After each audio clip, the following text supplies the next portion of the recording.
ಈ ರಾಶಿಯವರಿಗೆ ದೈವ ಬಲ ಹೆಚ್ಚು. ನಿಮ್ಮ ರಾಶಿಯೂ ಕೂಡ ಇದೇನಾ? ಈಗಲೇ ನೋಡಿ. ದೇವರ ಮೇಲಿನ ನಂಬಿಕೆಯಿಂದ ಜೀವನದಲ್ಲಿ ಎಲ್ಲ ರೀತಿಯ ಯಶಸ್ಸನ್ನು ಗಳಿಸಬಹುದು ಎಂದು ನಂಬುವವರೇ ಹೆಚ್ಚು. ಹಾಗಾಗಿ ಯಾವ ರಾಶಿಯವರ ಮೇಲೆ ದೇವರ ವಿಶೇಷ ಕೃಪೆ ಇರಲಿದೆ ಎಂದು ಈ ವಿಡಿಯೋದಲ್ಲಿ ತಿಳಿಯೋಣ ಬನ್ನಿ. ದೇವರು ಮತ್ತು ಜ್ಯೋತಿಷದ ಮೇಲಿನ ನಂಬಿಕೆ ಹೆಚ್ಚಿನ ಜನರ ಜೀವನದಲ್ಲಿ ವಿಶೇಷ ಪಾತ್ರ ವಹಿಸುತ್ತದೆ. ಕೆಲವರು ದೈವಬಲ ಹೊಂದಿದ್ದರೆ ಹೆಚ್ಚಿನ ಸಂತೋಷ, ಸಮೃದ್ಧಿ ಮತ್ತು ಸಂಪತ್ತು, ಯಶಸ್ಸು ಗಳಿಸಬಹುದು ಎಂದು ನಂಬುತ್ತಾರೆ. ಆದ್ದರಿಂದ ಯಾವ ರಾಶಿಯವರಿಗಿರಲಿದೆ ದೇವರ ವಿಶೇಷ ಅನುಗ್ರಹ ಎಂದು ಇಲ್ಲಿ ತಿಳಿಯಿರಿ. ಜ್ಯೋತಿಷದ ಪ್ರಕಾರ ಮೀನ ರಾಶಿಯವರ ಮೇಲೆ ದೇವರ ವಿಶೇಷ ಆಶೀರ್ವಾದವಿರಲಿದೆ. ಈ ರಾಶಿಯ ಅಧಿಪತಿ ನೆಪ್ಚೂನ್ ಗ್ರಹವಾಗಿದೆ. ಇವರು ಆಧ್ಯಾತ್ಮಿಕತೆಗೆ ಸಂಬಂಧಿಸಿದಂತೆ ಆಳವಾದ ನಂಬಿಕೆ ಮತ್ತು ಅಂತಃಪ್ರಜ್ಞೆಯನ್ನು ಹೊಂದಿದ್ದಾರೆ. ಇದು ಉನ್ನತ ಶಕ್ತಿಗಳೊಂದಿಗೆ ಸಂಪರ್ಕ ಸಾಧಿಸಲು ಇವರಿಗೆ ಸಹಾಯ ಮಾಡುತ್ತದೆ. ಕಟಕ ರಾಶಿಯವರು ತಮ್ಮ ಭಾವನಾತ್ಮಕ ಮತ್ತು ಬಲವಾದ ಅಂತಃಪ್ರಜ್ಞೆಗೆ ಹೆಸರುವಾಸಿಯಾಗಿದ್ದಾರೆ. ಇವರು ಆಧ್ಯಾತ್ಮಿಕತೆಯ ಅಂಶಗಳಿಗೆ ಹೆಚ್ಚು ಆಕರ್ಷಿತರಾಗುತ್ತಾರೆ.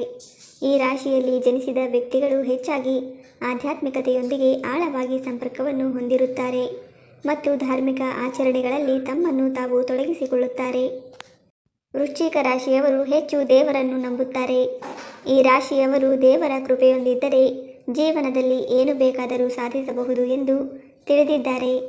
ಇವರು ಆಧ್ಯಾತ್ಮಿಕತೆಯೊಂದಿಗೆ ಉತ್ತಮ ಸಂಬಂಧವನ್ನು ಹೊಂದಿರುವುದರಿಂದ ತಮ್ಮನ್ನು ತಾವು ಉತ್ತಮ ರೀತಿಯಲ್ಲಿ ಕಂಡುಕೊಳ್ಳುತ್ತಾರೆ.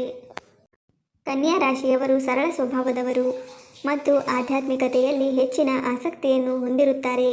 ಇವರು ಶಿಸ್ತುಬದ್ಧವಾಗಿ ತಮ್ಮ ಆಧ್ಯಾತ್ಮಿಕ ಪ್ರಯಾಣವನ್ನು ಮುಂದುವರಿಸುತ್ತಾರೆ ಹಾಗೂ ದೇವರಿಗೆ ಸಂಬಂಧಿಸಿದ ಆಚರಣೆ ಮತ್ತು ಅಭ್ಯಾಸಗಳನ್ನು ತಮ್ಮ ಜೀವನದಲ್ಲಿ ಅಳವಡಿಸಿಕೊಳ್ಳುತ್ತಾರೆ. ಧನು ರಾಶಿಯವರು ಆಧ್ಯಾತ್ಮಿಕತೆಯತ್ತ ಹೆಚ್ಚಿನ ಒಲವು ಹೊಂದಿರುತ್ತಾರೆ. ಇವರು ಹೆಚ್ಚು ಕುತೂಹಲ ಮತ್ತು ಸಾಹಸ ಮನೋಭಾವವನ್ನು ಹೊಂದಿದ್ದಾರೆ. ಇದು ವಿಭಿನ್ನ ನಂಬಿಕೆಗಳು ಮತ್ತು ಸಂಸ್ಕೃತಿಗಳನ್ನು ಅನ್ವೇಷಿಸಲು ಇವರನ್ನು ಪ್ರೇರೇಪಿಸುತ್ತದೆ. ಇವರು ಆಧ್ಯಾತ್ಮದ ಬಗ್ಗೆ ತಮ್ಮ ತಿಳುವಳಿಕೆಯನ್ನು ವಿಸ್ತರಿಸಲು ನಿರಂತರವಾಗಿ ಬುದ್ಧಿವಂತಿಕೆ ಮತ್ತು ಹೊಸ ಅನುಭವಗಳನ್ನು ಹುಡುಕುತ್ತಾರೆ. ಸ್ನೇಹಿತರೆ, ಮಾಹಿತಿ ಇಷ್ಟ ಆಗಿದ್ದರೆ ದಯವಿಟ್ಟು ವಿಡಿಯೋಗೊಂದು ಲೈಕ್ ಕೊಡಿ. ಹಾಗೆ ನಮ್ಮ ಚಾನಲ್ಗೆ ಸಬ್ಸ್ಕ್ರೈಬ್ ಆಗೋದನ್ನು ಮರಿಬೇಡಿ. ಧನ್ಯವಾದಗಳು.